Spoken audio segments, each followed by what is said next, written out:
Here I am. I'm late. I'm late. It's 6:05. 6:05 Eastern Time. I'm supposed to be here at 6. I'll tell you what happened though. Tell you what happened. Right as I was about to go live, my phone rang and it was my dad. And my parents are getting up there in years. When they call, I answer the phone. That's just what I do because and then, they do the same thing for me when I call them. So, living far, far away from your aging parents is not fun. It's not fun. But here we are. It was a nice little 4 or 5 minute conversation with my pops, and now I'm with you. We get to have a nice hour long or so ish conversation with one another. And tonight we're going to be talking about none other than Nancy Guthrie. We're on the Nancy Guthrie case tonight. Man, I didn't get my last minute buttons, Javi, all put up here and set up like I like them. But everybody's cool. I did read, Javi, you're going to be interested in this, that there is at least one person who's not a fan. I'm talking of you, sir, and Wanda, of you, madam. We have at least one of our viewers who's not a fan. But you know what? You can't please everybody. I learned that in about, I would say that was about, Wanda, you're gonna have to cue up the like what flashback music here. Yeah, thank you. Thank you, Wanda. I learned that in about, I would say it was the summer of 1996 in Argentina. So that was about December or January of 1996 in Argentina, that if everybody likes you, you're doing it wrong. You got to just do the best you can. There are going to be people that love you. There are going to be people that hate you. Most people are going to be somewhere in between. So don't even worry about it, Javi. Wanda, don't worry about it. It'll be okay. Okay, what are we talking about?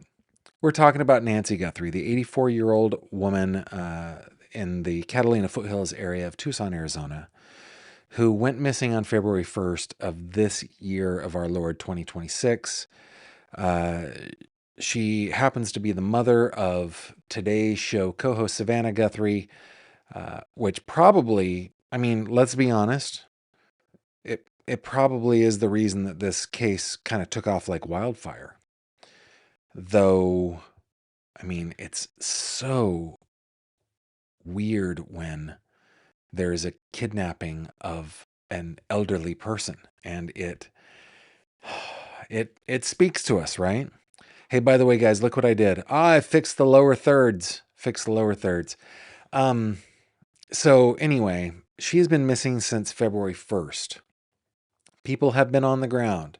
They have been, I mean, the news media basically has picked up and left, with the exception of some of the new media, including our pal and the guy that we look up to, Brian Enton, who is boots on the ground out there.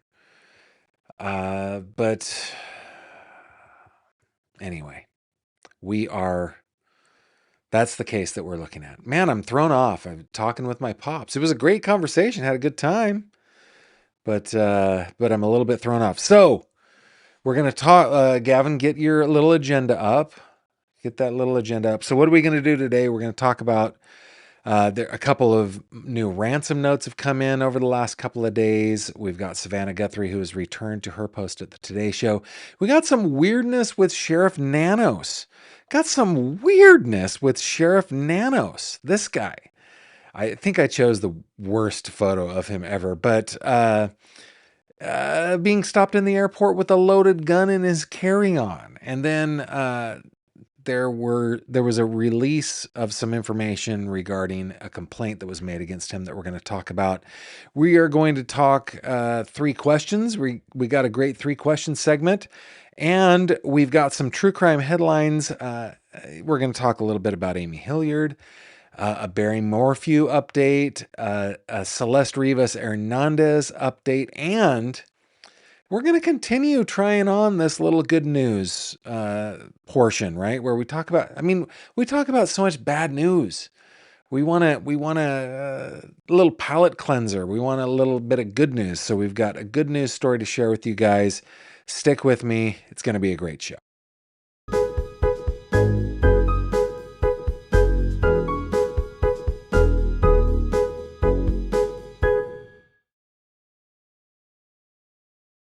This video contains mature themes and discussions intended only for adult audiences. Viewer discretion is advised. Well, hello there, my friend.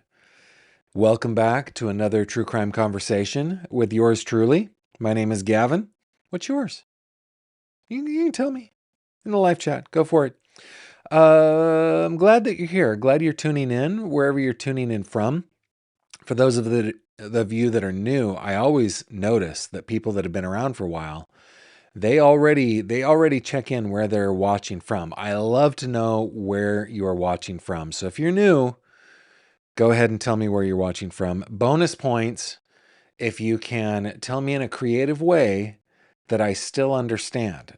Keep in mind, I've kind of got a soft head, so if you do something that is a really hard riddle, I'm not going to get it. Actually, if you do a riddle that's not even remotely hard, I'm probably not going to get it. But if you can, I do give out those bonus points, and I am noticing that we got people.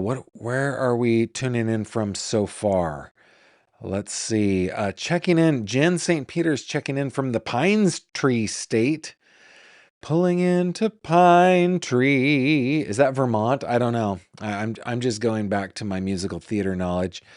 Let's see who else we got. Oh, sunny San Jose is in the house. Emmy, it's good to see you. Javi,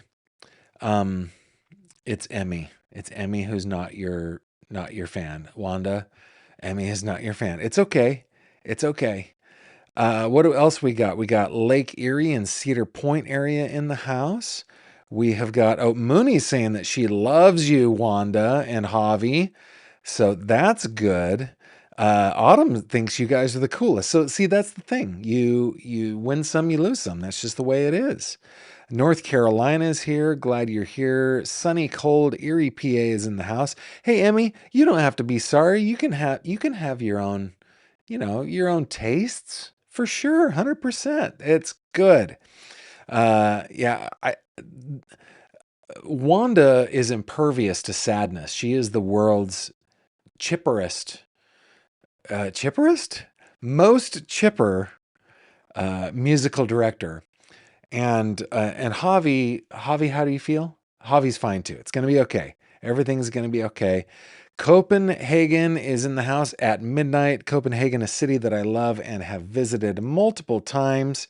You know what I've never really done in Copenhagen? Never been to Tivoli. Not once.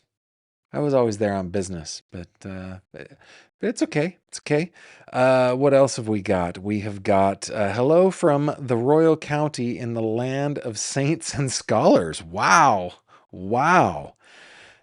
Impressive. Who else do we have here tuning in? Just kind of going through here. We got Wisconsin, we got Tennessee, we got Utah, we got Stumptown, we got New Jersey. The Granite State is here. Hershey Chocolate. I'm guessing you are from roughly the middle, actually kind of the eastern third, maybe to the south of the state, perhaps. Australia's in the house. Good to see you here, Colorado, the Beehive State. In our lovely Deseret. Good stuff. Gavin, free taters for out-of-staters. Are you from Idaho? That's good stuff. Center of the universe. Well, I happen to know from my father that the geographic center of the universe is Heber City, Utah. So I got to figure that's where you're from. I'm in the Diamond State, maybe. Very Vermonty. From the Show Me State, I'm watching from the fourth largest city in the U.S. Melody, welcome, welcome. Olympic City is here. Clearwater, Florida is here. Man, we got some more love for Javi and Wanda. We got Bama in the house. What is this? Hirushin? I don't know. Mile High City checking in. Glad you're here. Pennsylvania, New Jersey. We just got so many places. Thanks for checking in, guys. I love it. Love it. Guys are the best. Thanks for checking in. Okay. Quick little recap. I know we kind of did this already, but just quick little recap. Nancy Guthrie is 84 years old. She is an avid or regular, I don't know if avid's the right, she is a faithful person who attends church meetings regularly. And whether it is remotely or in person, we don't know. She was an aged person. She was having back pains. She has heart issues. But it was noticed that she wasn't there at church on February 1st, a Sunday. Now, on the night before, she had spent time with family. Annie and Tommaso and the family that had dinner, and she'd been dropped off at the house. That was the last time she was seen, January 31st.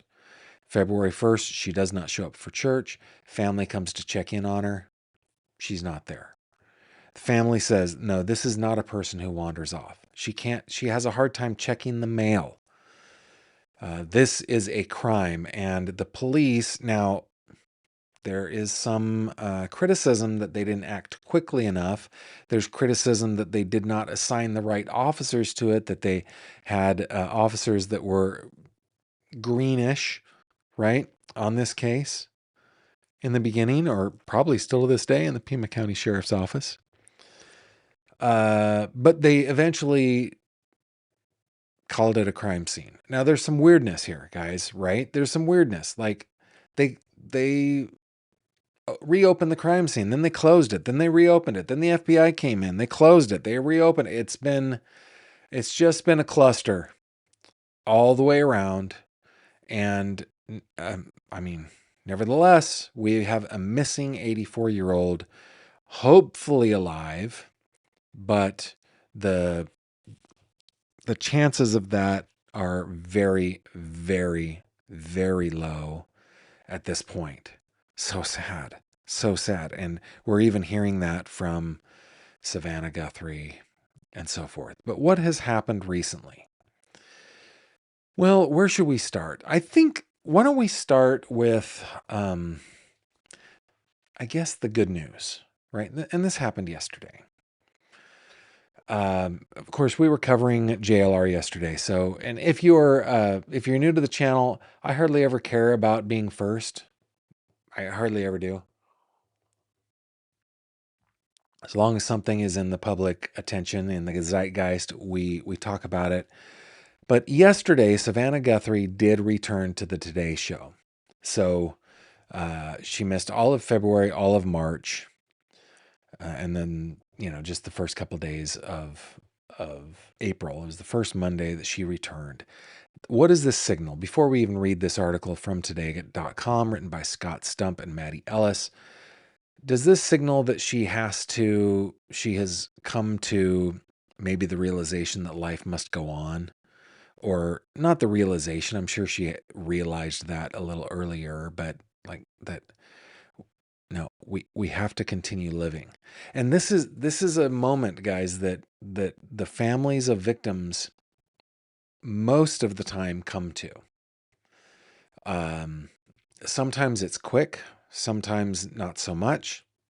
Sometimes the fight continues. Sometimes they give up. Sometimes, it's different for every person, but eventually most people have to say to themselves,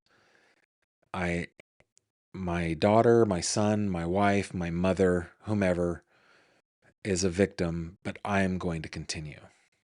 My dad tells a story, and he's on my mind because I just talked to him for a few minutes, but my dad's dad died of a tragic accident. So it's not the same as being the victim of a crime. I recognize that, but it was a tragic accident and an unexpected death. My dad was 7 years old, about to turn 8. Yeah, he was like 6 weeks away from turning 8 when his older brother, also a child, wakes him up and says, "I think Dad's dead." Right? My dad tells this story about the whole thing, getting Grandpa's body back from California and going through all of that grieving process and all of the, the funeral arrangements and all that stuff, right? And then Grandma sitting down the kids as a young widow. She's like 31, 32 years old. She has 1, 2, 3, 4, 5, 6 kids. Yeah, 6 kids saying, Daddy would not want us to mope around for the rest of our lives. He would want us to get on with life. And you know, I mean, I actually kind of choke up about that, thinking of my grandmother being in that position as a young woman, young widow, with all these little kids saying, Daddy would not want us to mope around. Um, Everybody has to come to that. And I wonder if this is a signal that Savannah has begun to come to that. Okay. Savannah Guthrie said it is good to be home as she made her return to Today on April 6th and her first appearance on the show since the disappearance of her mother. Quote, good morning, welcome to Today on this Monday morning, close quote, Savannah said at the start of the show. Quote, we are so glad you started your week with us and it is good to be home. Yes, it is good to have you back home, Craig Melvin said. Well, here we go, ready or not, let's do the news, Savannah said. So good to have you back, Craig added. So hard to just jump right in to act normal, right? Act normally.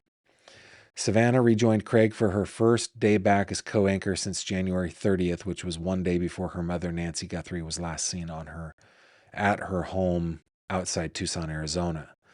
The dress Savannah is wearing on her first day back is yellow, which has become a symbol of hope in Arizona and support for the Guthrie family from those praying for Nancy's return. Savannah also drew a loud cheer from Today fans on Rockefeller Plaza in the second hour of the show when she appeared holding hands with Jenna Bush Hager as they joined Craig, Chanel Jones, Al Roker, and Carson Daly. Several fans were holding signs showing support for her, and one woman had on a shirt that read, Welcome home, Savannah. These signs are so beautiful, Savannah told the crowd while holding back tears. You guys have been so beautiful. I've received so many letters.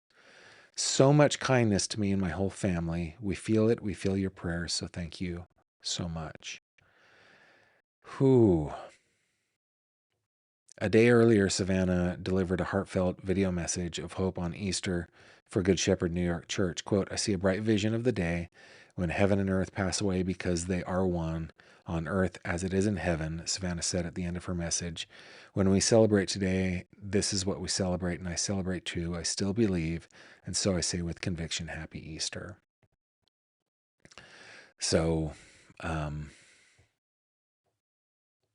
let me just skip down here. I can't come back and try to be something that I'm not, she said about her return to Today.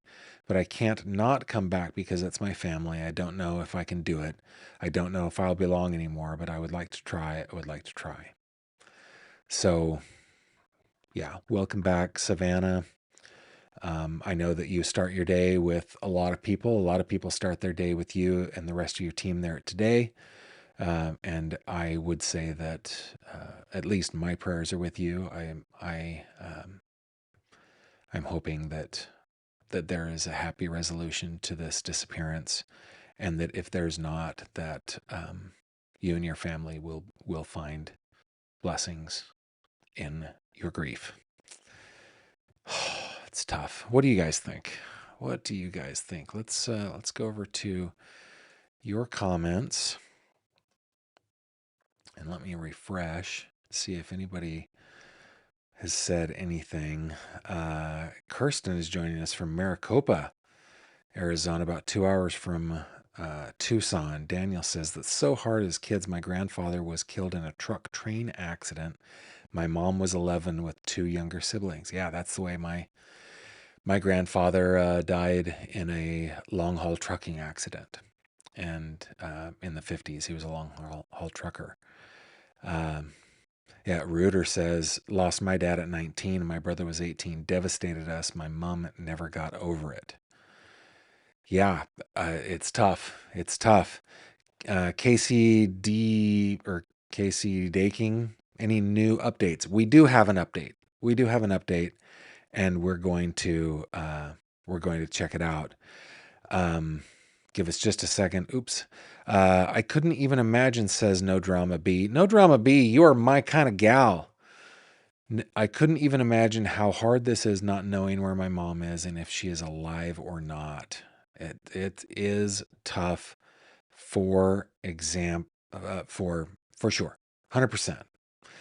Calgal says, "Hi everybody. Am I wrong to not trust TMZ?" What a terrific segue. I don't know. I mean, we have to recognize we're gonna go over to this article from TMZ from yesterday. The title is Nancy Guthrie Cold Case Letter Claims She Was with Kidnappers in Mexico. Okay. I want to start off by maybe doing a quick little primer on how to read a story. Okay. Do we not trust TMZ? Well, number one, they are a gossip website. That is what they are.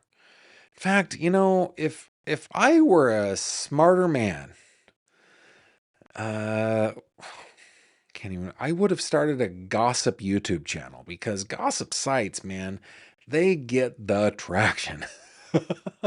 But it wouldn't be in me, right? It would be fake. So it wouldn't have worked out for me. Anyway, we know they are a gossip website for sure, 100%. However, look at the way that they are reporting this. They are reporting this saying, not that we are saying that she was with kidnappers in Mexico, that there was a letter that claims it. They also go on to say that they have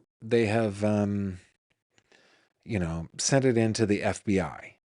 Now, of course, the FBI is notoriously and famously close-lipped about all their investigations. But eventually, especially when cases are closed, these things become available.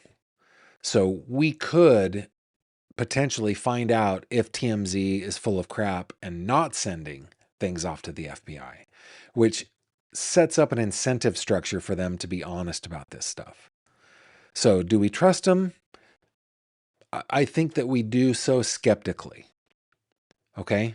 But let's just take a look at the way it's written and see if they have credibly written in a way that is journalistically ethical.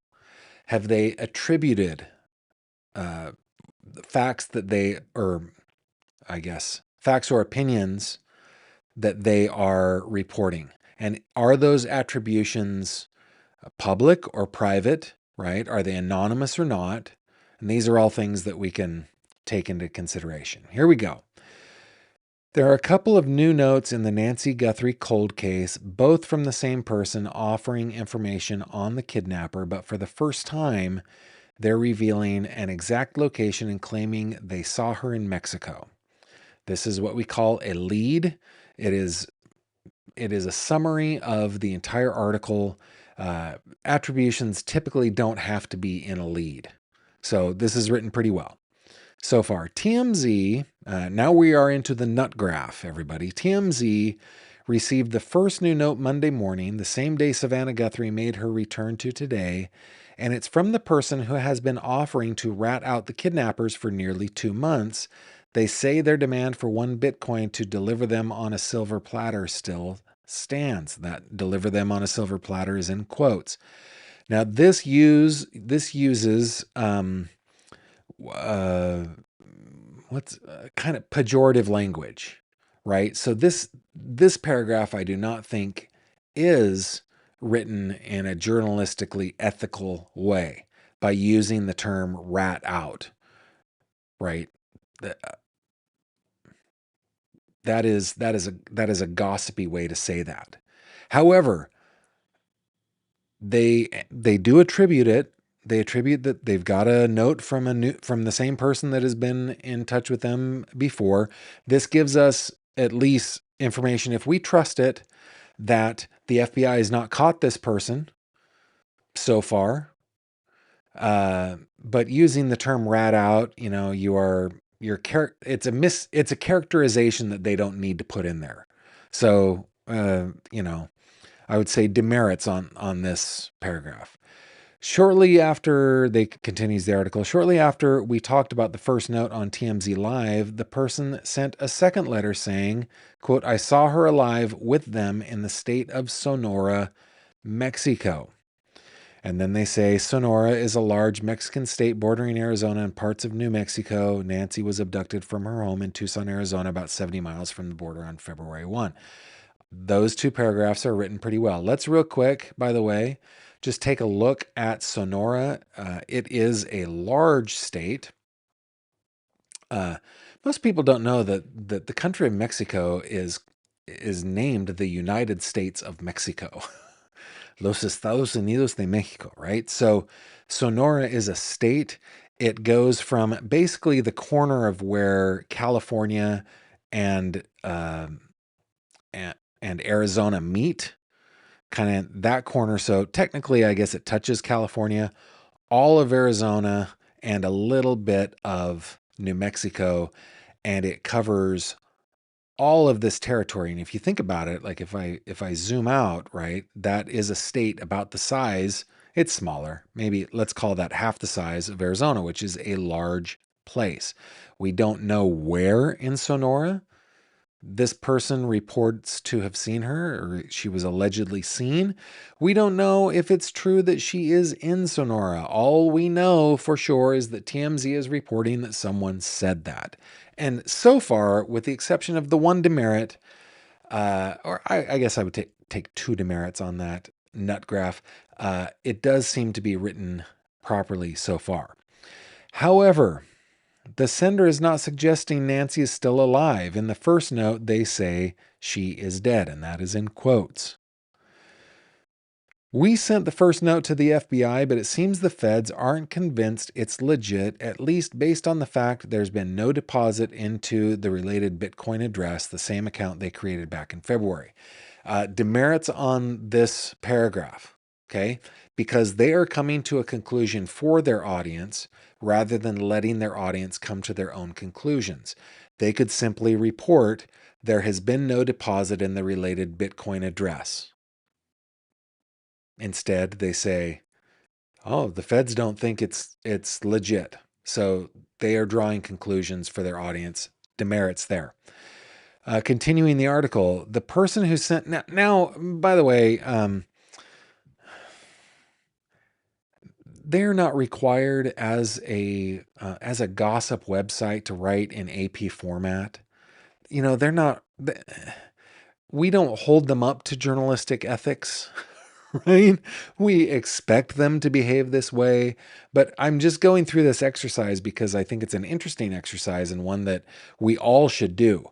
I am a person, I keep this channel apolitical, right? But one of my favorite things to do is every day I go to realclearpolitics.com and I look at their list of articles that they think are interesting that we should read. And on that list of course, the Real Clear Politics leans conservative, but their list does not. Typically, if there is an article written by a conservative outlet on a subject, there is also an article listed by a liberal outlet on that subject. And so what I love to do is just click on both of those articles, whichever article interests me, or whichever subject interests me, and I click on both articles and I read both articles. I love doing that, and I guess the only reason that I bring this up is the news these days seems mostly to be opinion, and opinion columns don't need to be held up to the same ethics, but they should be clearly opinion, and they oftentimes are not. And so, if you have ever done that little exercise to just go paragraph by paragraph, wrong button, Gavin, paragraph by paragraph, and say, what did they just do in this paragraph? I'm telling you, it is enlightening. It's enlightening. Okay, because you might be able to say, oh, okay, I'm not reading a news article. I'm reading an opinion piece, pretending to be a news article. Anyway, continuing the paragraph, and it looks like they are going to continue to characterize things for us. So more demerits. The person who sent the notes clearly senses the FBI's disbelief, has that same sense because the first letter says, quote, it's unbelievable that millions have been wasted, and yet here I am willing to deliver them on a silver platter since the 11th of February for a Bitcoin, but I am disregarded as a scam. They are free and the case is frozen, but the egos remain hot when it comes to me, arrogance at its finest. Okay, so it's fine to provide that quote, but you don't need to characterize it for me, TMZ. You can just provide the quote. Continuing on, Bitcoin's price has been dropping, so it's interesting Nancy and the FBI aren't even taking a flyer here. The person says they will give up the info for half a Bitcoin, and then when there is a public arrest, the other half gets transferred to their Bitcoin wallet. Again, stop characterizing it for me, another demerit. They also try to distance themselves from Nancy's kidnapping, claiming they've been out of the U.S. for more than 5 years and had nothing to do with the, quote, horrific crime. Again, more demerits for characterizing what they said. Just tell me what they said. In the second note, the person claims they're not motivated by greed and insists, quote, I just want what's fair and to live peacefully with enough to start my life again quietly without having to join a witness protection program. That paragraph is fine for me. So getting back to the comment, do we trust? Am I wrong to not trust TMZ? I don't know that you're right or wrong because there's a lot here. I will say, judging the credibility, I think probably they did receive both notes. To me, I think they probably received both notes, but are the notes a scam? I think probably. I think they probably are. I'm coming to conclusions without the need for TMZ to come to conclusions for me that the FBI is not serious about it.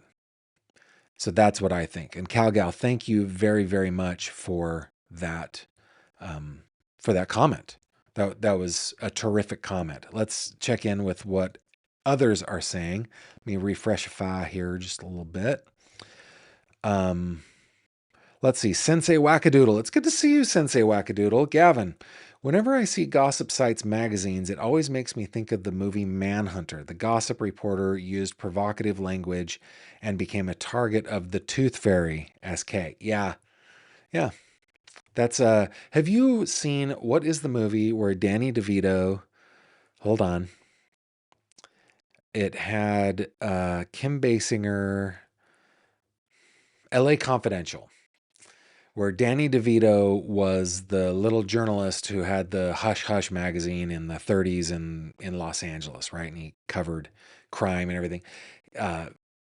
TMZ is the modern version of Hush Hush. And of course, in that movie, Mr.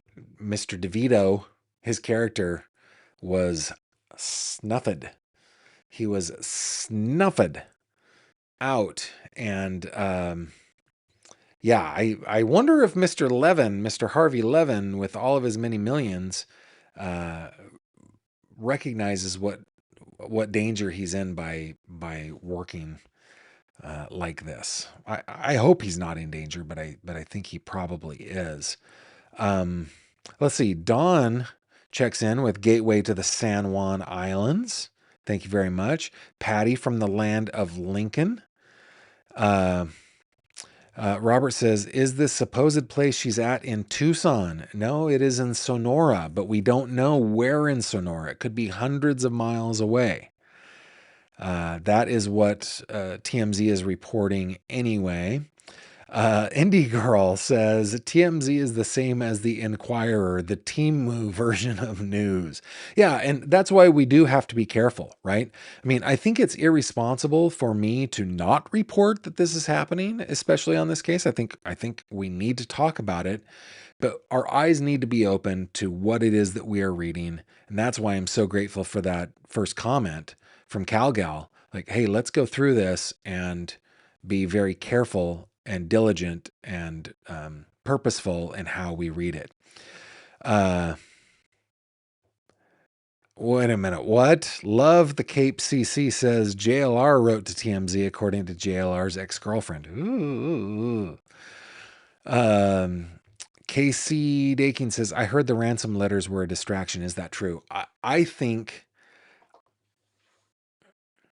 when we go back to the interview that Savannah Guthrie did with Hoda Kotb, she said that she tended to think that there were a couple of letters that were legit and that the rest of them were not. They were people trying to run scams. And she specifically said these people need to look at themselves in the mirror. And I've come to the conclusion. Tell me if I'm wrong on this. I'd love to hear your thoughts on this. Um, I just think that there are people who are criminally minded.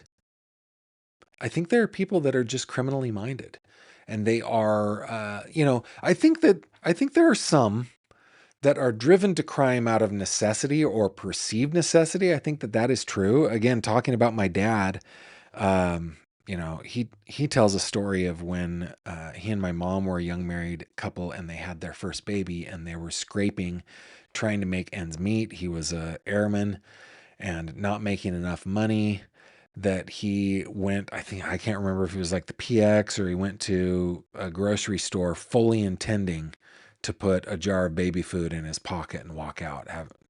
He went there intending to shoplift because he was desperate.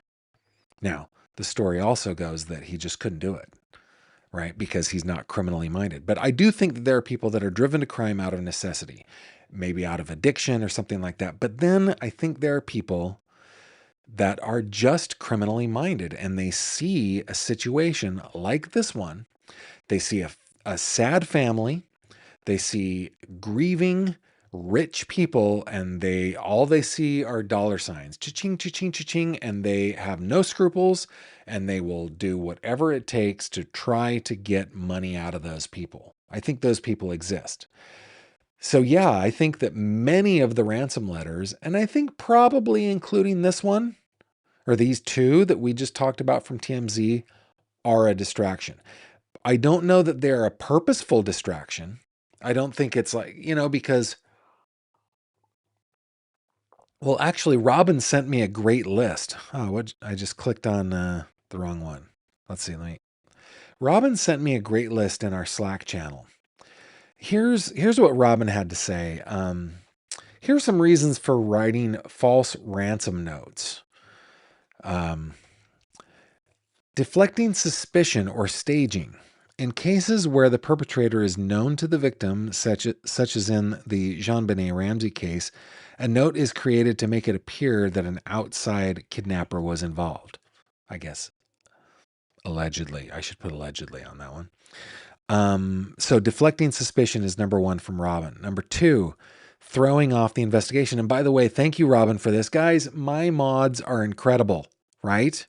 Okay, throwing off the investigation. The note acts as a diversionary tactic to lead police in the wrong direction, often using excessive manufactured details to appear convincing. All right. Now, I don't know that deflecting suspicion and throwing off investigation are applicable to the note that we just read the report on with TMZ, except for the whole detail about Sonora. Maybe. Okay. Number three, scams and extortion. I think this is where we're getting somewhere. Scammers monitor social media for news of missing persons and send fake notes to families, hoping to convince desperate relatives to pay a ransom for a loved one they do not actually have.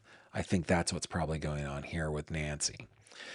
The next one, psychological manipulation. These notes are designed to create panic, fear, and confusion, forcing families or authorities into a state where they might act irrationally or comply with demands. Maybe that applies in this one.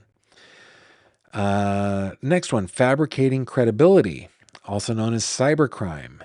And digital extortion, fake ransom notes, such as the fake Bianlan notes, Bianlan, I can't remember how to pronounce that, are mailed to CEOs containing forged details, often using stolen information from the dark web to intimidate them into paying a Bitcoin ransom, even if no actual data breach occurred. And then lastly, attention seeking or mockery. Some fake notes are written by trolls or individuals seeking amusement, which is sad, aiming to mock the victims or taunt investigators. And I think that's an indication of mental illness. But out of this list, I think scams and extortion and psychological manipulation are the ones that probably apply here. Man, great conversation. I want to know what you guys think, though. Put GF in your comments so that I can see what you're saying. Oh, Orange Chicken is checking in from a place that John Denver sang about. Is it almost heaven where you live? Okay, Sensei Wackadoodle says, Gavin, I think TMZ got letters and they probably did do as they say, forward to the FBI. It's just the way they overhype things that it becomes more look what we got rather than how can we help. I think that is a fair criticism. 100%. Yeah. I mean, I don't know that I can add anything to that. I don't want to be critical. I don't want to be hypercritical of this because what is it that I'm doing? I am hosting a show where we talk about crimes for the purpose of getting people to watch so that I can earn a living. That is happening. That's what I do. That is what TMZ does. But as a gossipy place, I think they take it a little bit too far. I try to remain fair. I try to remain kind of down the middle on these things while being sensitive to the victims and their families. I don't know. I feel like my channel and others here on YouTube that I highly respect, we do our very, very best to temper our speculation, right? As the Reiners asked us to do, with compassion and with humanity. And I don't think that TMZ does much tempering. And they're comfortable with it. Great comment. What do we have? This one from Ohio Palm Mom. Not that it's comparable, but more commonly, people try the same thing with lost pets. They demand a reward for returning the animal they don't have. Yeah, that's just a criminally minded person who would do something like that, right? That's just horrible. It is horrible. Jamie Lynn, let me grab this comment. This is a good comment. I find that incredibly hard to believe the FBI can't trace them. The FBI has so much technology, I just can't fathom they can't figure out who is sending these ransom notes. Yeah, I imagine that, they should be close. I know that they've told us they made one arrest really early on. I wonder how many arrests have been made. Yeah, very, very interesting. Let's see. I'm just going to call you Wolf, okay? Wolf says, I watched video of a streamer interviewing JLR, and JLR is bragging about all his crimes about trolling and pretending to be people he isn't. It was almost a 2-hour interview. No remorse. Disturbing. Ugh. Yeah, that guy. I am jealous of his success. And that is the only thing I'm jealous of with that guy. Okay, we've got more. Let's get back into what I've prepared for you guys, okay? I wanted to hop into this. This was recently released by Mike Ruiz. Mike Ruiz is with Fox News Digital. He's a person that I think is a terrific journalist, a great investigative reporter, very good reporter. This came out yesterday or today, though the date is from March 19th. I want to pivot a little bit to Sheriff Nanos, okay? Sheriff Nanos is the guy that is, he says he's not leading the investigation, but he's leading the agency that's leading the investigation. And others are saying that he is kind of a vindictive guy, that he engages in retribution, that he, he's hostile, he's abusive to his workforce, so on and so forth. And there was a investigation into this by Lieutenant Heather, because of a complaint by Lieutenant Heather Lappin. And the human resources of Pima County came out with the results of their investigation. This from March 19th. North Star Employment and Legal Solutions conducted, okay, so it was a third party, an administrative investigation into Lieutenant Heather Lappin's complaint against Sheriff Chris Nanos alleging workplace bullying and retaliation following her decision to run for Pima County Sheriff. The findings of the report are listed below. Finding number 1, bullying. A preponderance of the evidence does not support a finding that the responding party acted for the purpose of creating a hostile or abusive workplace. So they're saying no bullying. No bullying happened here. Finding number 2, though, ethics. The preponderance of the evidence supports a finding that Sheriff Nanos used his authority and department resources for political gain.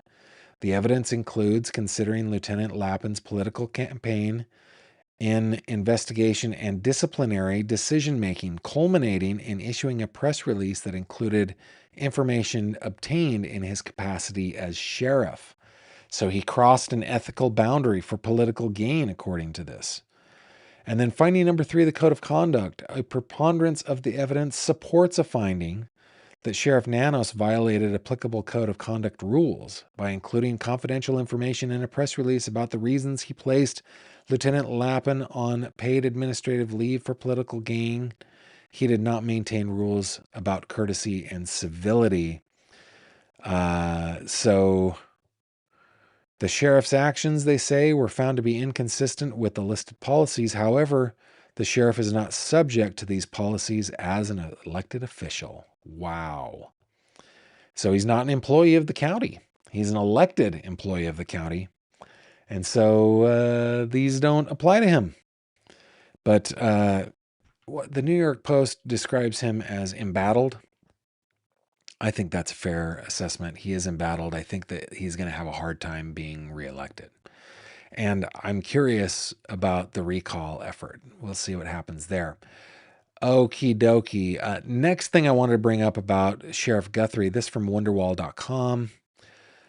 Nancy Guthrie, Sheriff Chris Nanos stopped by TSA for having loaded gun in his bag. Now, the Wonderwall is very much like TMZ. Huh. Very much like TMZ, but let's read it. There's pejorative language in here. For example, the very first word, bumbling. Bumbling Pima County Sheriff Chris Nanos is under fire again, this time for allegedly trying to take a loaded firearm through a TSA checkpoint, Wonderwall.com can reveal. The embattled lawman, who has been accused of badly botching the Nancy Guthrie abduction investigation, allegedly had the undeclared loaded weapon in a carry-on bag when he was stopped in 2024, and a Tucson resident is demanding answers as to why it didn't get more media attention at the time. Chris Nanos accused of getting special treatment for no arrest. Longtime Tucson resident Corey Stevens told Fox News Digital she complained to the Pima County Board of Supervisors at a public meeting on November 12, 2024, alleging that Nanos faced no repercussions for the airport incident. Quote, if a private citizen had encountered that at the airport, the consequences would have been greater, Stevens noted to the outlet. The woman claimed she only found out about the TSA checkpoint incident involving Nanos from local circles and brought the situation up at the board meeting after not hearing anything about it via local news outlets. We as citizens want answers. The safety of our community is at stake, she expressed in her phone interview. I think that's a little over the top. Because there are other people that get stopped with that all the time. I don't know what the repercussions are. He should know the TSA rules. Yeah, of course. The firearm was not artfully or purposefully concealed. According to the police report, Nanos was brought to a private screening room where his backpack and the weapon were examined. Quote, I located the loaded Glock firearm with 5 live rounds in the magazine and 1 in the chamber and rendered the firearm safe, the officer wrote, noting that the firearm was not artfully or purposefully concealed. Nanos' name and date of birth were run through communications and came back negative for wants or warrants. The officer read Nanos his Miranda rights, although it didn't appear he was ever placed under arrest, and he called up his chain of command, as well as DHS and FBI officials to advise them of the situation. That appeared to be the end of the case. So anyway, I don't like the way that it was reported, but nevertheless, Sheriff Nanos did have that incident in 2024. And I think what we're going to find with the sheriff is that the more and more cases that are like this, or incidents that are like this, that exist, they're going to come to light. They're going to keep coming out. And I don't know. Well, he's in a political position, so I guess the voters will decide.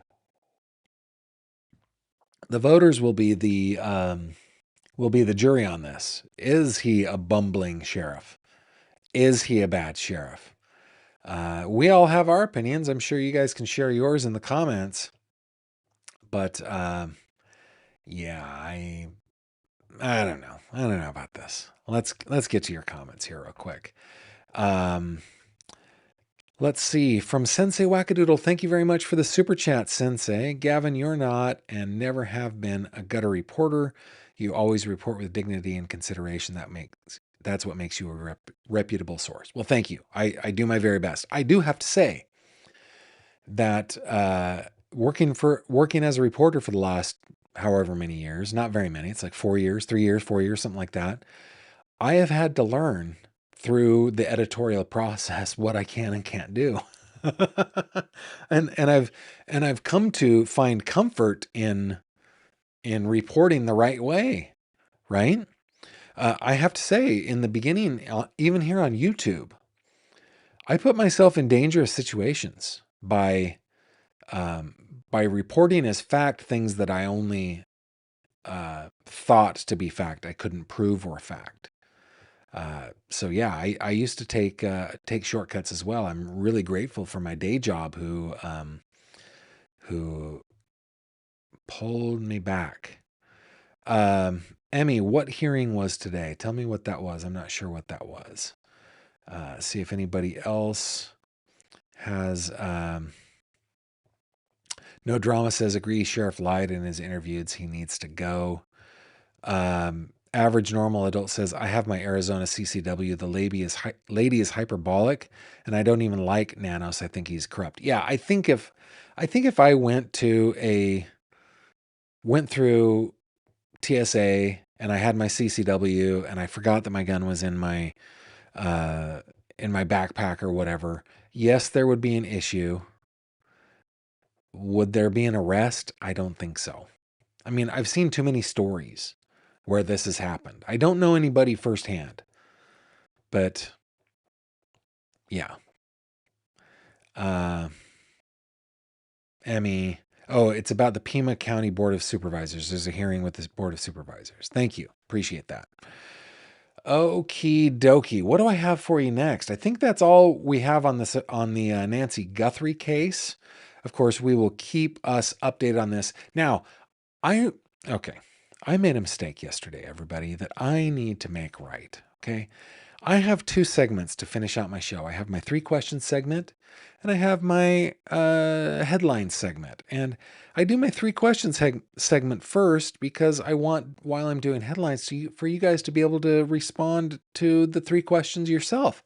And I didn't give you that opportunity yesterday.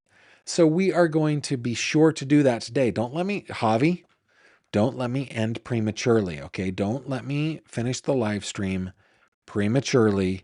We got to get to what people are saying. So I'm giving you a heads up, everybody. We will get to what it is that you're saying, but we're going to do so after headlines. For now, 3 questions. Here we go. It's 3 questions with Gavin Fish. Okay, in this segment, y'all, you get to ask me as many questions as you want. You can ask me profound, philosophical, psychological, psychopathic, I guess, if you want questions. You can ask me simple questions, whatever you want. You just need to email them to me. 3questions@gavinfish.com. It's spelled out THREE, questions@gavinfish.com. I take those questions, I put them into a spreadsheet so I can track them, and then I answer 3 of them at a time. You can send me 100 questions if you want. You can send me 1. It doesn't matter. But I am starting to run low. So send in your questions, all right?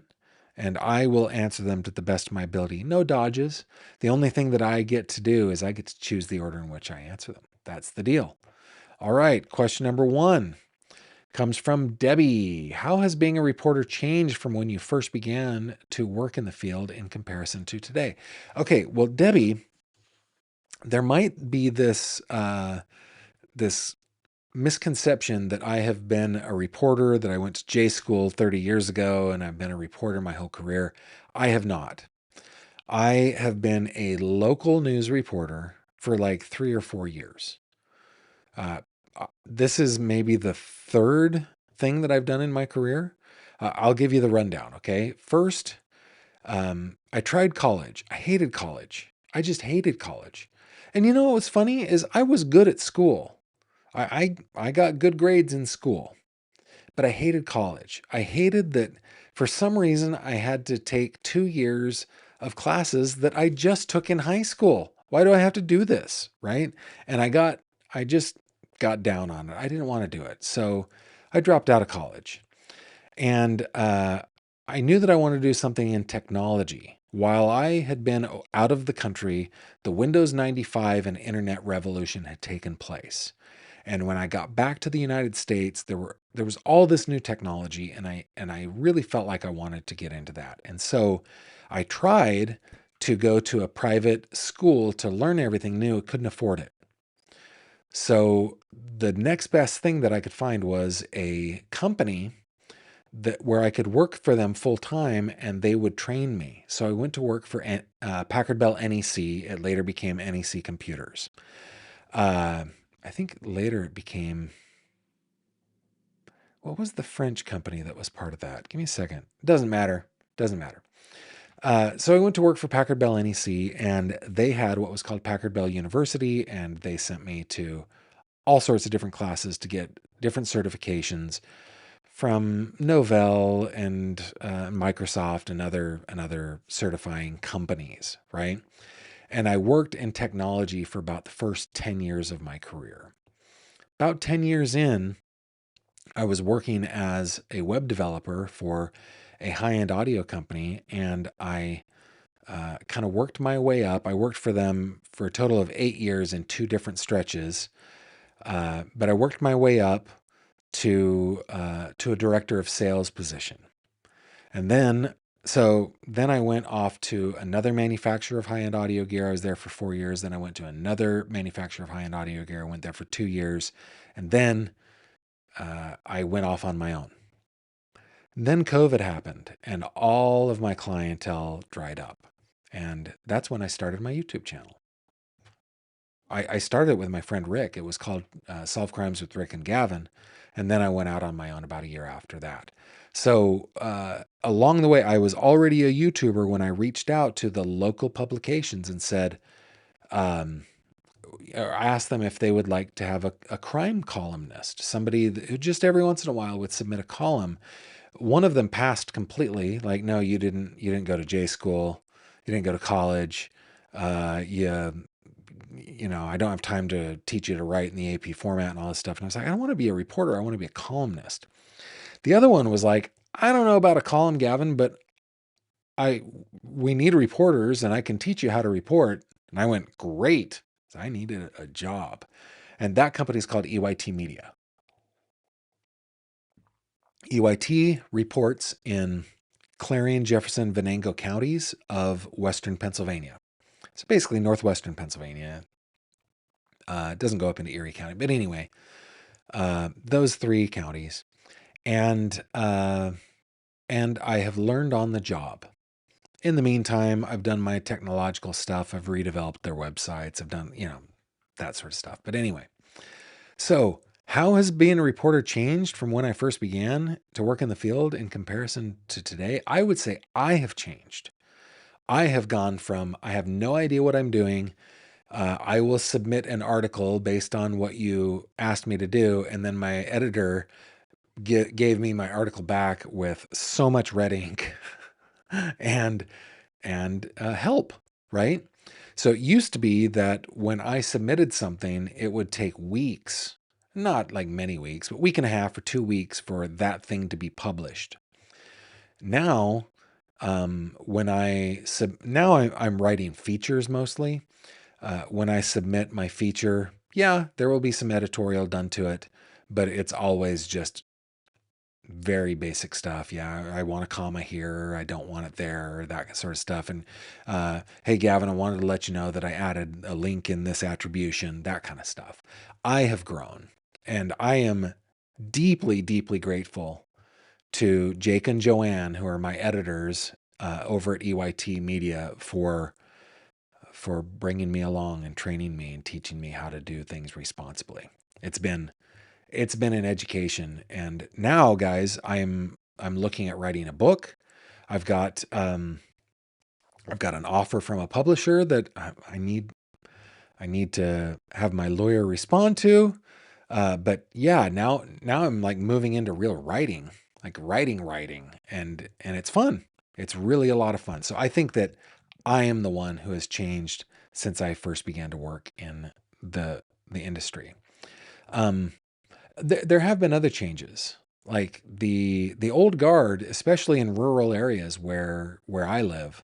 The old guard, they're just falling by the wayside. I had a conversation with a county commissioner where he was talking about the newspaper that had been publishing since the 1800s in our area, and he specifically called them the 800-pound gorilla, and I full on guffawed. I laughed.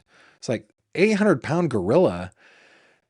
Our readership and on our hyperlook, we do not worry about national news. We hardly touch state news.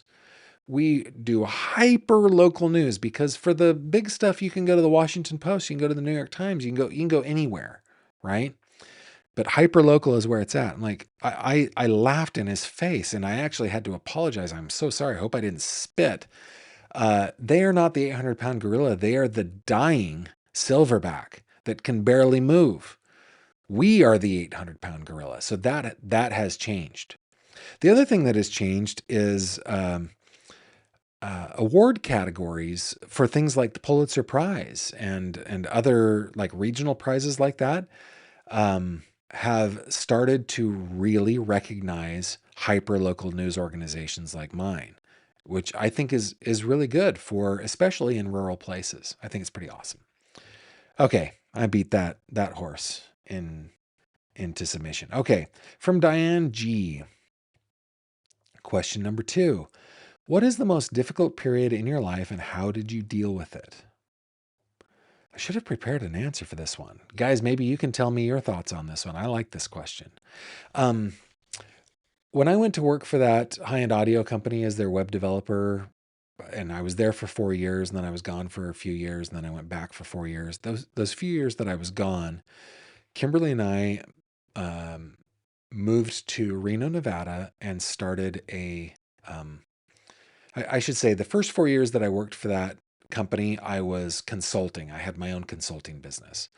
So we sold that business, moved to Reno, started another business, and it crashed and burned fast, like within 6 months.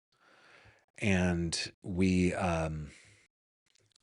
treaded water barely for another 2.5 years. We were gone for 3 years. During that time, I was driving a cab. I was driving limo. I was trying different things, trying to get work. This is kind of after the dot-com bubble had burst, and I couldn't get steady work, so I was taking anything that I could. I full on worked for Reno Tahoe Cab Company, and I was working my butt off. Kimberly was too. She was teaching way too many fitness classes in a week that to be healthy for her, right? It was just way too much. And then she was waiting tables at a Denny's in the worst part of town in Reno, Nevada, and we hardly saw each other. And we made it. It was possible for the kids to remain under our care. We didn't have to get daycare or anything because of our schedules, but I was working 2 full-time jobs. She was working the equivalent to full-time jobs, close to full-time anyway, plus taking care of the kids. Just trying to dig ourselves out of the hole that we had put ourselves in by this failing business, by failing at business. And we ultimately had to accept the charity and graciousness and love of our parents to bring us back home, get us back on our feet. Um, I was hired back with the company that I had consulted with full time when I got back to California, and we dug out. That was a difficult, difficult time. But I'll tell you this, uh, Kimberly and I, as a team, I like to describe it as we were like two sides of a zipper, and that experience zipped us up together, just zipped us together. And so, when COVID came and my clientele all went away because their businesses had to close, it was mandated, it was required that they had to close. And then the distributors couldn't sell to those dealers, so they had to close. Then the manufacturers started to close. That was a very, very difficult time, but we had already gone through 3 years of that. And so we did not panic and went back into, okay, we will do whatever it takes to keep our family afloat. And we did. And my sweet wife went back, she waited tables, right? She like I can't tell you how blessed I am with a life partner in my wife who is not afraid of working hard and does not have any pride to swallow. She just is a hard worker. She's so easy to love, so easy to admire. So that's how I dealt with it. I dealt with it because I had chosen a partner. I'd married her. I'd started a family with her, and we are completely devoted to one another. And she has the patience of Job. That is how we did it. And I'm sure you guys have had hard times in your lives too. I'd love to hear those stories, how you got through your difficult periods. By the way, um, those of you who have been watching me for the last, at least since October, know that when I turned 50, I had a really hard time. Right? I don't know. I had a really hard time turning 50. Um, and I have been able to lean back on those experiences, those hard times. Like, what is it that I'm so sad about? What is it that's driving this? I've been able to be introspective and investigative about it and find things that made me have that kind of post midlife crisis and work through them. And if I didn't have the wife that I have, I would have had a much harder time working through those things. And it's been ultimately, when I talk about those three hard times in my life, they've all been good for me. I saw you guys know that I love Conan O'Brien and his podcast, Conan O'Brien Needs a Friend. He had Elizabeth Banks on recently, and she talked about how she was a sporty girl. She wanted to go to college, and she wanted to get um, scholarships, and she thought that being a good athlete was a way to do that. And then she ended up breaking her leg, and and couldn't compete. But it was during that time that she decided to take up acting, and it completely changed her life for the better. When we're in the throes of those difficult periods, it's hard to see how you can overcome, but you do, right? And not only am I grateful that I went through those difficult times, like I wouldn't change it. I want those difficult times, and when I think about our children, I want them to have similarly difficult times with a partner that they can zip up with. Yeah. Okay. Last question. Speaking of children, Kelly says or asks, having grown children, well, that's debatable. Their age certainly has grown, but we're all idiots till we're like 50, right? Okay. Anyway, having grown children, do you think it's the child's responsibility to call the parents?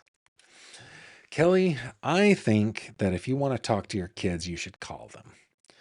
And I think when they want to call you, they will call you. But they likely because they're kids, even adult kids. They could be 25, 30 years old. They are definitionally idiots. They are in the throes of busy and difficult lives. Um, I think you should go ahead and extend them a little extra grace. That's what I think. When I came home from RG Land, I moved out of state for 13 months, a little over 13 months. And one day I got a call. It was my mom. And she said, "Hi, son." "Hey, mom." And it felt like I'd talked to her last week. She's like, "Do you know how long it's been since we've talked?" "No, it's been 13 months." And I went, "What?" "No. Yeah, it has been 13 months since you and I have spoken." And she was angry at me, though she was graceful about it because she's my mom. She's amazing. But she did kind of give me the maybe you should call every once in a while. And I also said, fair enough, but maybe you should call every once in a while too. Is it the child's responsibility? Yes. Is it the parent's responsibility? Yes. Keep in touch with your kiddos. Express as much love to them as you possibly can. Kimberly's grandma once asked me when our oldest daughter was a wee bairn, she was just a babe in swaddling clothes, "Don't you think you love that child too much?" And I was just like, "Nope, I do not. Not only do I not love her too much, I don't express it too much. I express it the right amount, which is a lot." Uh, and I've continued to, oh my goodness, that little pie of ours, that little Smoo, she was the most adorable little child and is now the most adorable young woman. And all of our children are just amazing. So, yeah, it's everybody's responsibility.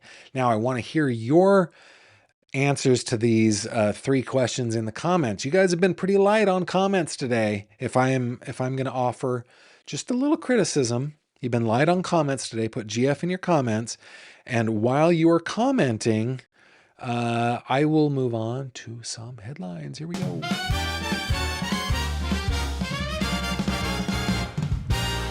True crime headlines. Hey guys, Amy Hilliard is still missing. This from ABC 7 News in the Bay Area. Missing Oakland woman's friend shares message for her nearly 2 weeks since her disappearance. This article makes me believe that maybe there's some sort of mental crisis here. Dateline Oakland. It's been nearly 2 weeks since an Oakland business owner disappeared. 52-year-old Amy Hilliard. Let me bring up a picture of Amy. I do have. There's Amy. 52-year-old Amy Hilliard left her home in the Cleveland Heights neighborhood near Lake Merritt on March 25th. She was last seen near Diamond Park, where a search was conducted last week. Now, friends are urging the public for help, asking neighbors to review their security cameras. They also have a message for Amy. Quote, "Amy, we love you and come home, and we're here for you. And there's a huge community to surround you with love." That is the quote that makes me think that she probably just walked off, like purposefully. Like there's a crisis. Maybe it's not mental health, but there's a crisis there. We do know that she has an undisclosed medical condition. Maybe it's a medical crisis. Either way, this woman needs to be found hopefully safe. Hilliard is considered at risk due to an undisclosed medical condition. Quote, "She went for a walk and that's all we know," longtime family friend Susan Andy said. Continuing the quote, "And she may have been a little disoriented. You saw that she has a medical condition, so there is some urgency and concern for that reason. And what we're doing as a community and law enforcement is looking for Amy and looking to bring her home." The authorities are asking people to familiarize themselves with Hilliard's face. Let's bring this up again, a little closer up. And to check doorbell cameras for any possible sightings. Hilliard is described as being 5 foot 4 inches and 120 pounds with blonde hair and hazel eyes.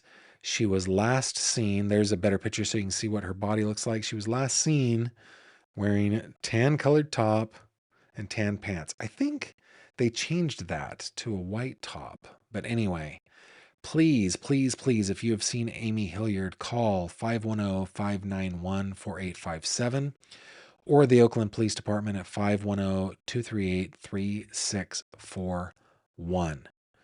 Yeah, I think that she was wearing a white short sleeve shirt, light jeans, white sneakers with black stripes. That's what I think. But maybe ABC7 has some updated. So it could be that, or it could be tan colored top and tan pants. Either way, please familiarize yourself with what Amy looks like. We want to bring her home safely. Okay, you guys remember that Barry Morphew filed a civil lawsuit against his prosecutors in his first case. Let me bring up Barry Morphew. Remember, he was accused of murdering his wife Suzanne Morphew, and then those charges were later dropped. Then he was charged again. Well, he filed that complaint, or that lawsuit. It was dismissed, and this headline reads, 10th Circuit upholds dismissal of Barry Morphew's civil lawsuit against prosecutors and investigators. This from coloradopolitics.com, written by Michael Carlick. And it says, the Denver-based federal appeals court agreed on Monday that Barry Morphew, who now stands accused for a second time of murdering his wife, failed to state viable claims against the government officials involved in his first unsuccessful prosecution. Morphew was arrested in May 2021, almost a year after his wife Suzanne Morphew disappeared. State prosecutors dismissed the case in April 2022, and Morphew filed a federal lawsuit a year later. As defendants, he named the elected district attorney Linda Stanley, who has since been disbarred, I understand, multiple deputy district attorneys, investigators with various agencies, and officials in Chaffee County. A trial judge dismissed Morphew's claims related to his wrongful prosecution, largely finding that probable cause existed to charge him for Suzanne's murder, even without the alleged omissions and misrepresentations by law enforcement. And in an April 6th opinion, a 3-judge panel of the U.S. Court of Appeals for the 10th Circuit agreed. I'm not going to get into the legalese there, but Morphew is out o' luck. Okay, do you guys remember the case of Celeste Rivas Hernandez? I have been searching for an update on this case. There is no update on this case. The update is that what the devil with no update. And this from the IB Times, written by Adrian Martinez. Headline says, David turns 21 as Celeste Rivas case hits 7 months. PI calls probe a complete failure. Okay, at just 17, singer David rose to fame after his song Here With Me went viral on TikTok. He further gained widespread attention when his song Romantic Homicide also went viral in 2022, leading him to chart on the Billboard Hot 100. In 2025, David launched his biggest tour yet, and the year appeared to be his year at the age of 20 until everything abruptly changed. 7 months ago, decomposed remains were closely associated with him, prompting the singer to suddenly cancel his tour and withdraw from his scheduled performance at the 2026 Lollapalooza Brasil. Artists who collaborated with him also removed their songs on streaming platforms and ultimately unfollowed him, including his close friends such as Neil Langston, who has been called to testify before an LA grand jury about the case, and Asia Collins, who claims that she is working in silence to get justice for the teenager. The discovery of the remains has turned David's life upside down, prompting him to step out of the spotlight. On the 28th of March, the singer turned 21, and it had been 7 months since the remains were found. And then I'm just going to... PI labels the Celeste Rivas case a complete failure. In a latest ex-post, private investigator Steve Fisher, who has investigated this quite a bit, Quote, who was hired, I'm sorry, not quote, continuing the article, who was hired by the owners of David's rented mansion to look into the case and has been a vocal advocate for justice for Rivas, has labeled the case a complete failure, noting that more than half a year later, we still have nothing but sealed medical examiner records. This is what he said on X. Yesterday marked 7 months since David's Tesla was towed with Celeste Rivas Hernandez's dismembered body in the front trunk. 7 months, and we still have nothing but sealed medical examiner records. A sworn affidavit used to justify sealing those records. Well, it doesn't matter. Okay. In November 2025, all medical records were sealed. Let's see. He says a sworn affidavit used to justify sealing those records claimed the LAPD only wanted to ensure they received the report before the public. Yet the report, which should be public, remains sealed. Yeah. Fisher also pointed out that the law enforcement did not hold a press conference saying it is something routinely done in high-profile cases. He added, as far as I'm concerned, this has been a complete failure. And then, yeah, there's no update on the case. There's nothing on this case. And I look every day for something. And when this showed up, having published 21 minutes prior to my search, I was like, great, nothing. We got nothing. And it drives me absolutely bonkers. But anyway, guys, I was about to finish. I was about to say, those are your headlines. Those are not all your headlines. No, Gavin. Javi.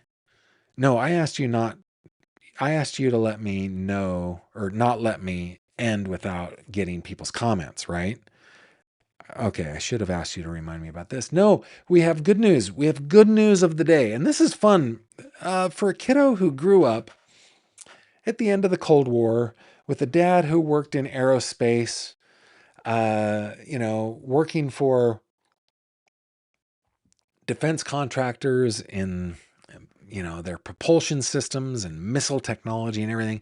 I wanted to be an astronaut so bad. My dreams were dashed in the 8th grade when I found out about my severe color blindness, but I have continued to love rocketry and rocket science and astronomy and all things astronomically related. So here's the good news of the day from The Guardian. Artemis 2 crew describe overwhelming emotions after soaring past the moon. This is so awesome. Written by Ian Sample. Look at that photo. How fun is that? NASA astronauts begin journey home having collected eagerly awaited images of impact craters and ridges. Okay. NASA's Artemis 2 astronauts have described the powerful emotion felt when soaring over the moon as they photographed impact craters, cracks, and ridges and began their long journey home. Imagine spending 10 days in a tiny little capsule. Oh my goodness. Among the eagerly awaited images captured by the crew who worked in pairs at the Orion capsule windows are those of Earth rising from behind the moon, a solar eclipse, and parts of the 590-mile wide Oriental impact basin that have never been observed with the naked eye. Further images are expected to shed light on the brown, green, and orange hues the astronauts reported on the grayish landscape, and possibly faint layers of moon dust that may have been visible during the Earthrise. Having swung around the far side of the moon on Monday, a maneuver that cut the crew's contact with mission control for 40 minutes, the 4 astronauts are now hurtling back to Earth. The 250,000-mile return trip is due to end in a splashdown near the coast of San Diego at 8:07 p.m. on Friday, U.S. Eastern Time. So cool. Look at these images. So cool. I love, look at that. The moon eclipsing the sun. So cool. Oh my goodness. So, yeah, looking forward to their return and the next mission. It'd be cool to be back on the moon in our lifetime. That when was the last moon landing? 70, 72, something like that. I was born in 75. I could ask Uncle Google that. I should know that. Uh, when was the last moon landing? December 11th, 1972. So cool. So cool.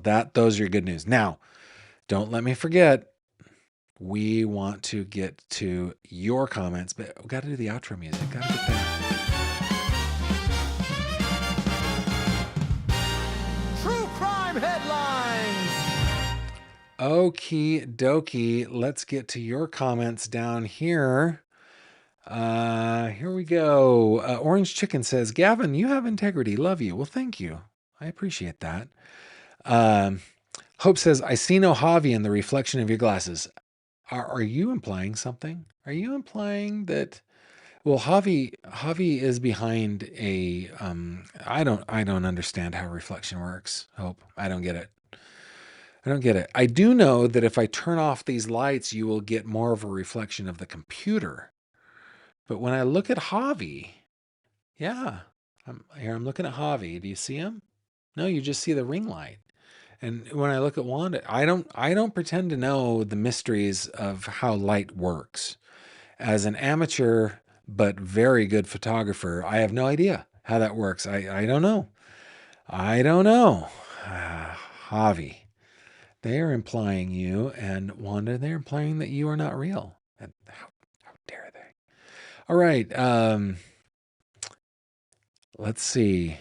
Val McCowell says, hello, Gavin, from where Corvettes are made. Keep up the great work. Is that, I wonder if that's Detroit. I don't know. Hey there, Polka Dot Suzanne. Mooney 22 Blue. Mooney, have you changed?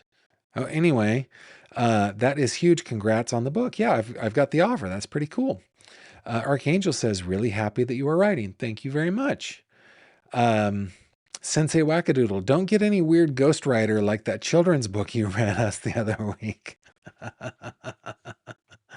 Don't worry, I will be doing my own writing. That's funny. I have attempted writing a book before. It is hard, but the way that I'm writing this one is I'm doing it as a series of individual stories, all about the same thing, just different perspectives of the same thing. And so it's instead of like reading, or instead of writing many tens of thousands of pages, I just need to write like a feature-length article, which is a few thousand words, not tens of thousands of pages, words I meant.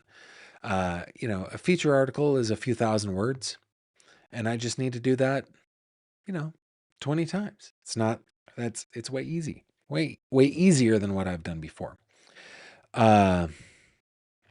Yeah, people can write a book now through self-publishing. That is not the way I've decided to do it. I've gotten an offer from a publisher. Wisconsin is in the house. Glad you are here, Erica. Thank you. Archangel says, my wife is amazing. My wife is amazing. Thank you for recognizing that. Jenny says, proud to be a supporter of your channel, and in turn your success. You deserve every good thing that comes your way. Thank you so much. Miss Chivos Dragon says, turning 50 was hard, but I don't feel the same pressure now that I'll be 60 on the next birthday. I've heard that after 60, you quit worrying about what other people think. Well, congrats on the next birthday. That's a big one. That's awesome. And I can see that. I don't care all that much about what people think. Well, I'm getting there. Anyway, getting there. Elizabeth says, JLR should make a YouTube video about his own crime. That is funny. I doubt he will. See if there's anything else that you guys have for me. Mooney says, weren't the Artemis astronauts the one that have traveled farthest ever? Yes, indeed. They have. They have traveled the farthest ever from Earth, which is pretty amazing. Autumn says, I believe you, Gavin. Yeah. Thank you, Autumn. Thank you. Javi and Wanda are so real.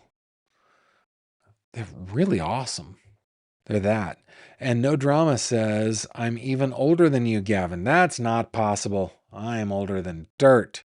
I don't believe it for a minute. Thank you guys. Thank you for spending some time with me tonight. I deeply appreciate each and every one of you, especially those who stick around to the end. Thank you so much for liking and sharing, for your comments. I also appreciate, the super chat tonight was awesome. Thank you for that. Uh, Another way that you can support me is by over on Patreon, and then a free way that you can really support the channel is to, if you're on Spotify, follow the show on Spotify. Uh, every night when I finish up here on YouTube, I upload it to Spotify so Spotify viewers can watch it and listen to it, and then it can be listened wherever podcasts are listened to throughout the this beautiful little earth of ours. So, yeah, a free way to support me is by going to Spotify. Also, remember that we are on Facebook. The easiest way to find us on Facebook is to go to my website, which is gavinfish.com. You'll notice I have a new skinny picture up there now. I've lost a little bit of weight. But if you click on this little fishy up here in the corner, that will take you over to the fish tank where we hang out on Facebook, talk about all things true crime. You are cordially invited to join me there. And with that, I shall bid you adieu until the next one, which shall be tomorrow night, 6 p.m. Eastern Time, right here in this same location, wherever you are watching or listening. That is where I will be. And until then, I bid you adieu. Did I already do that? I think I did. And bid you good night. Thank you for being here, and take care of yourselves. Thank you very much for watching this video. If you liked what you saw, please consider subscribing. And if you have any questions or comments, please leave them below.